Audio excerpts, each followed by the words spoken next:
Olá, gente, boa noite. Muita satisfação que retornamos para podermos falar um pouco a respeito do Evangelho de Jesus, dos seus ensinamentos e, primeiramente, agradecendo aos nossos irmãos do Centro Espírita Deolindo Alves pela oportunidade que nos é dada para estarmos aqui dissertando um pouco a respeito do Evangelho do Mestre. Esta noite nós vamos dissertar a respeito do capítulo 4, né? Ninguém pode ver o reino de Deus se não nascer de novo.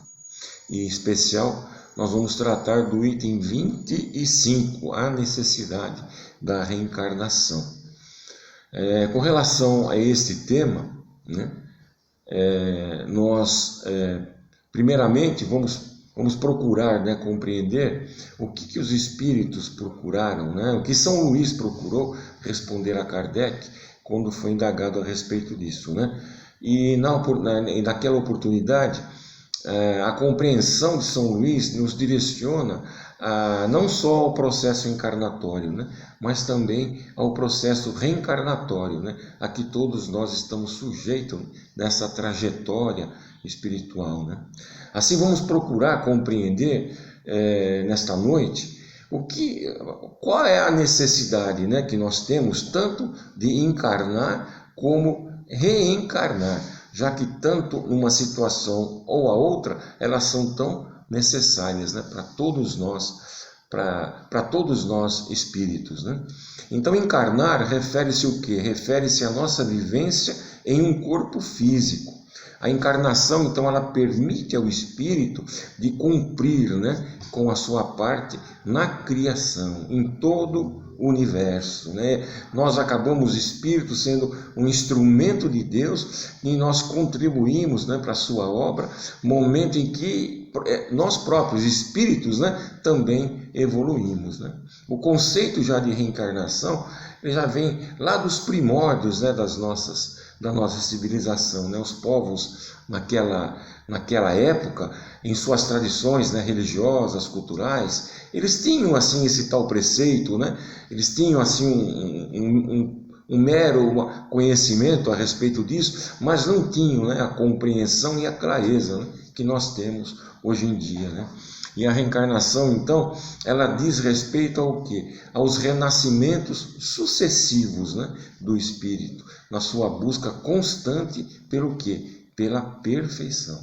Como lei natural, ela favorece, né, a evolução espiritual. E a reencarnação, ela foi confirmada por Jesus, confirmada pelo Mestre, e no seu momento mais contundente e mais importante, no qual Jesus manifestou isso, foi quando da sua conversa, do seu colóquio, né, com o fariseu Nicodemos, quando ele acabou afirmando: na verdade te digo que aquele que não nascer de novo não pode ver o reino de Deus, né? E na nossa doutrina, Kardec, através do livro que é o Espiritismo, ele acrescenta para nós uma máxima, né? Ele diz o seguinte: nascer, morrer, renascer ainda e progredir sem cessar, tal é a lei, que por sinal encontra-se cravada em seu túmulo na cidade de Paris. Sabedores, então, agora do que nós vamos tratar, né? Vamos comentar, então, primeiramente, da necessidade da encarnação, né?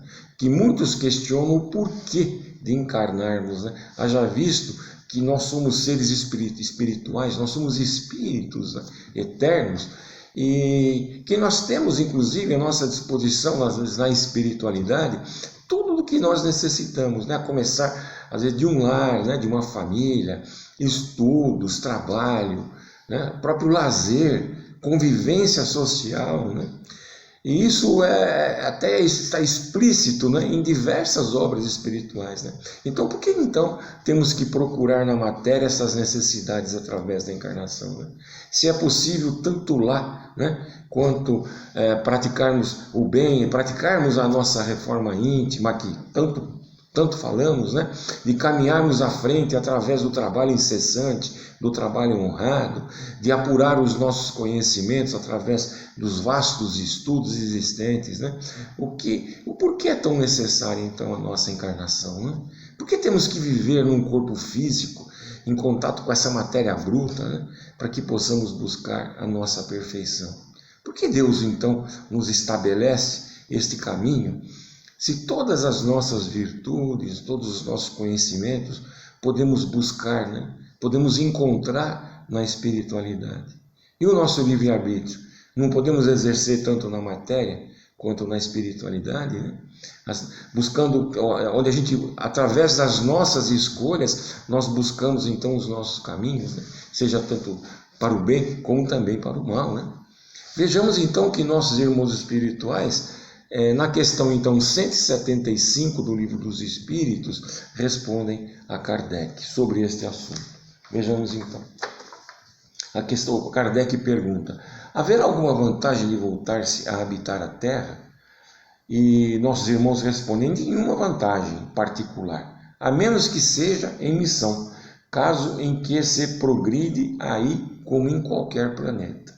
E Kardec arremata: não seria mais feliz permanecendo na condição de espírito? E eles respondem: não.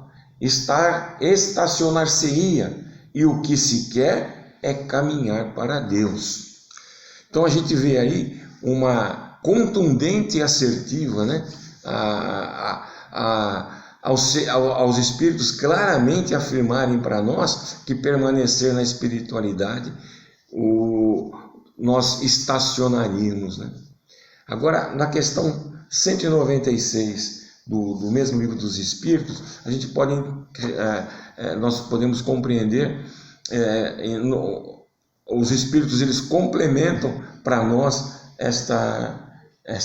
este ensinamento, né? Então Kardec pergunta: não podendo os Espíritos aperfeiçoar-se a não ser por meio das tribulações da existência corpórea, segue-se que a vida material seja uma espécie de crisol ou de depurador por onde tem que passar todos os seres do mundo espírita para alcançarem a perfeição?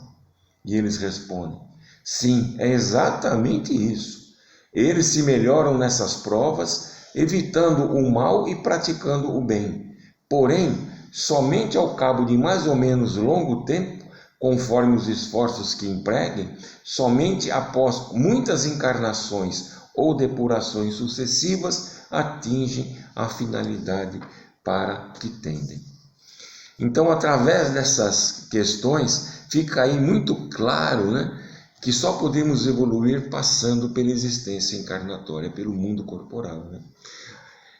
Existem também inúmeras obras, principalmente aquelas deixadas pelo nosso irmão Chico Xavier, né? Em especial, a gente que sempre costuma citar as obras sobre a vida no mundo espiritual, né? Coletânea, né? do André Luiz, né?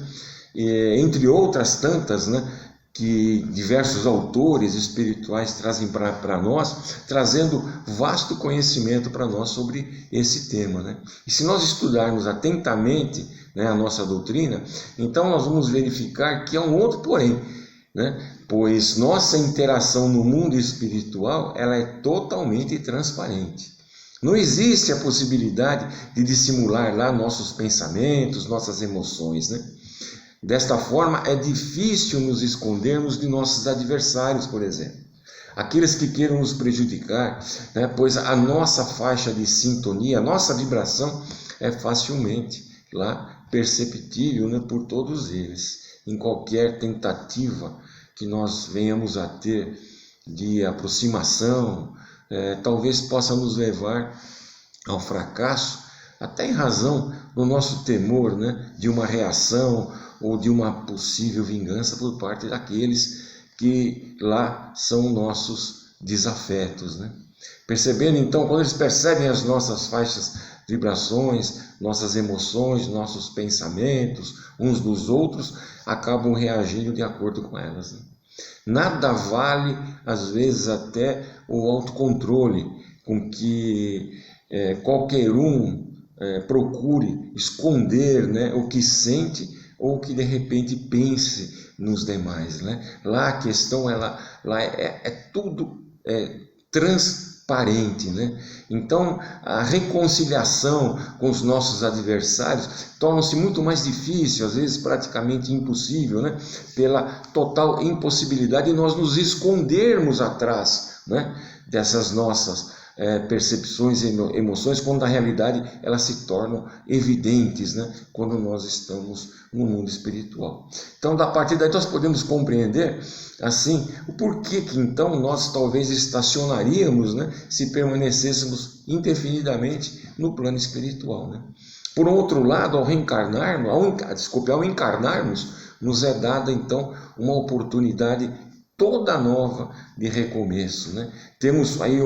Nós temos aqui uma nova aparência, né? Quando encarnamos, nada lembramos de nossas vivências pretéritas, do nosso passado, e possuímos domínio, né? Sobre o que falamos, sobre o que expressamos, o que estampamos em nossa face, sendo-nos então possível dissimular pensamentos, emoções, né?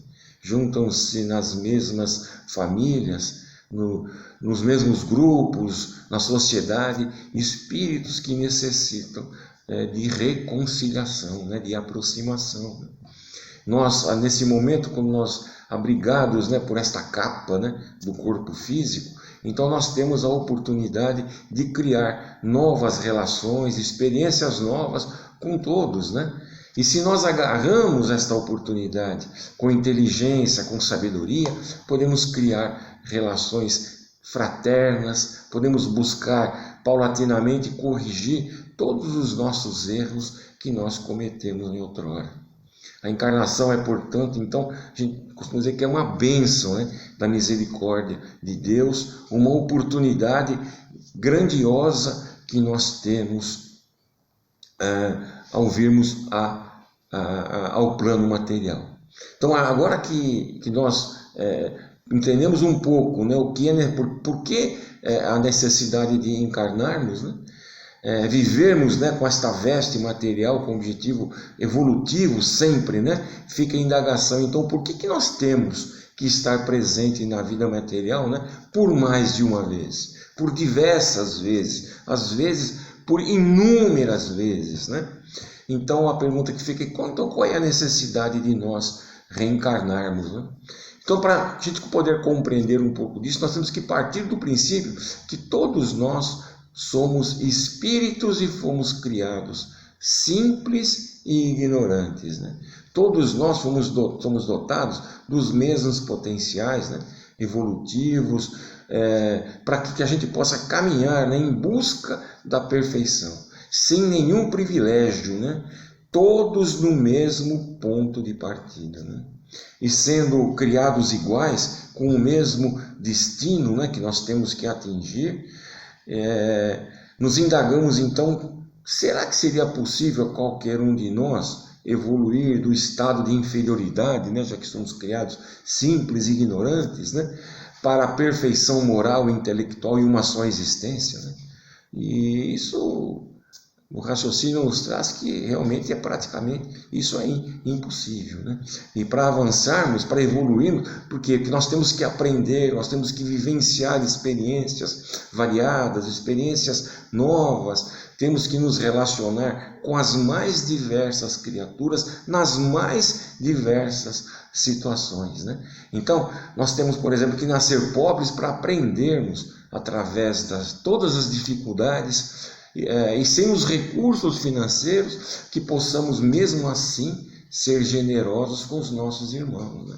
Nascer com dinheiro e dar a ele a importância, né, necessária ao progresso da sociedade e não apenas o nosso. Nascermos com saúde para usarmos o nosso corpo material no trabalho incessante em benefício dos que mais necessitam, né? Doentes, para que mesmo através da dor possamos ser exemplos de dignidade e de força de vontade. Então as reencarnações são sempre as mais adequadas e com as características de acordo com as nossas necessidades e o nosso merecimento, né? Nós evoluímos então através de sucessivas vidas na matéria e nós as vivenciamos, né, de acordo com o necessário para aquilo que nós necessitamos, as nossas experiências. Nós sabemos que nós temos que caminhar com sabedoria para que possamos aproveitar, né, estas situações para reparar então os nossos erros do passado e buscar nesse reparo uma conduta amorosa, uma conduta fraterna, sempre caridosa e de respeito para todos os nossos semelhantes. Nós não sabemos aqueles que nos rodeiam, se foram nossos algozes, se foram pessoas que nós prejudicamos no passado. Então nós temos que fazer a nossa parte na realização do bem. Isso são o quê? São as nossas expiações, né? São oportunidades que, na verdade, que nós devemos aproveitar e agarrá-las realmente, né?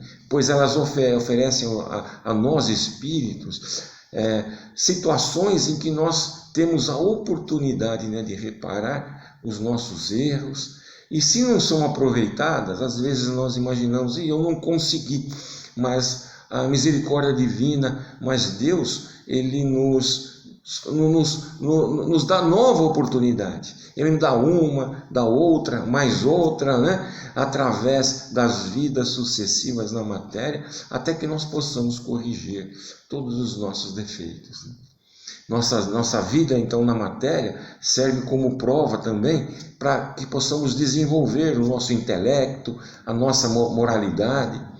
E quando aplicamos o nosso conhecimento com sabedoria e bondade, né, nas inúmeras situações durante a nossa vivência, nós podemos então dar a demonstração de que estamos seguindo no caminho correto de nossa existência. Mas sejam provas, sejam expiações, né? As experiências que nós vivemos são, antes de tudo, que são lições que nós temos que aprender. É um aprendizado constante, ininterrupto nosso, né? Na busca da nossa perfeição. E sempre que uma metodologia utilizada não funcionou, né? Sempre que há um problema, e nós repetimos de anos, vamos dizer assim, ou seja, nós temos algumas dificuldades em ultrapassar aquele momento, então uma nova metodologia é aplicada, até que nós aprendemos a lição. E isso aí, ou seja, isso aí seria uma nova experiência na carne, e uma nova experiência então na carne acaba acontecendo. Não existe pecado, não existe punição. Essa percepção da lei de Deus, isso é um resquício, né, que a gente acaba trazendo dos ensinamentos que nós tivemos, né, quando nós seguimos até outras religiões, né? O que existe, o que é um aprendizado, como eu disse, constante no caminho evolutivo nosso, né? Então a reencarnação, o que ela é? Ela é uma manifestação da justiça e misericórdia de Deus, e que não condenam o espírito infrator ao sofrimento interno, não nos condena, nos dá sim as oportunidades necessárias para que nós possamos reparar os nossos erros, né? Então, ela nos dá a oportunidade, né, de refazermos o nosso destino, sobretudo se há empenho nosso em querer melhorar. E o Evangelho, segundo o Espiritismo, ele complementa nesse sentido. Ele diz o seguinte no capítulo 4 também, né? Quando se trata de remontar dos efeitos às causas, a reencarnação surge como de necessidade absoluta, como condição inerente à humanidade. Numa palavra, como lei da natureza. Pelos seus resultados, ela se evidencia de modo, por assim dizer, material, da mesma forma que o motor oculto se revela pelo movimento. Só ela pode dizer ao homem de onde ele vem, para onde vai, por que está na terra e justificar todas as anomalias e todas as aparentes injustiças que a vida apresenta. E sobre esse tema que nós dissertamos hoje, eu queria pedir a licença a vocês para encerrarmos com uma mensagem do Espírito Emmanuel a respeito da reencarnação. E ele diz o seguinte: não perderás tempo reclamando contra a vida.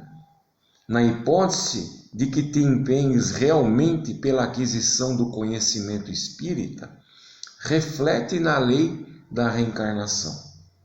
És um espírito eterno, envergando temporária forma física, à maneira de um servidor vestindo uniforme de trabalho, francamente deteriorável e passageiro. Observa os próprios hábitos e tendências e perceberás o que fostes nas existências passadas.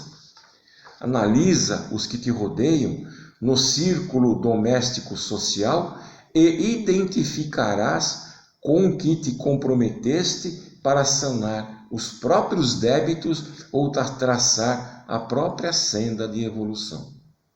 Estuda o quadro que te emoldura as atividades e anotarás de que ponto deves partir em demanda à melhoria. Sobretudo, é preciso ponderar que se ninguém nasce para o mal, muito menos renascerá para reconstruí-lo ou reafirmá-lo. Um aluno repete o currículo de lições no objetivo de ganhar a frente, não para acomodar-se à retaguarda. Convence-te de que retornamos à Terra com o fim de ampliar os valores do bem cada vez mais. Indispensável corrigir-nos naquilo que erramos. Replantar dignamente a leira do destino que relegamos outrora ao relaxamento. Levantar aqueles que impelimos à queda. Amar os que aborrecemos. Acender alegria nos corações que encharcamos de lágrimas. Estás hoje no lugar e na posição em que podes claramente doar a vida na pessoa dos outros, tudo aquilo que és capaz de sentir, pensar, falar ou fazer melhor. Muito obrigado a todos e até uma próxima oportunidade. Boa noite.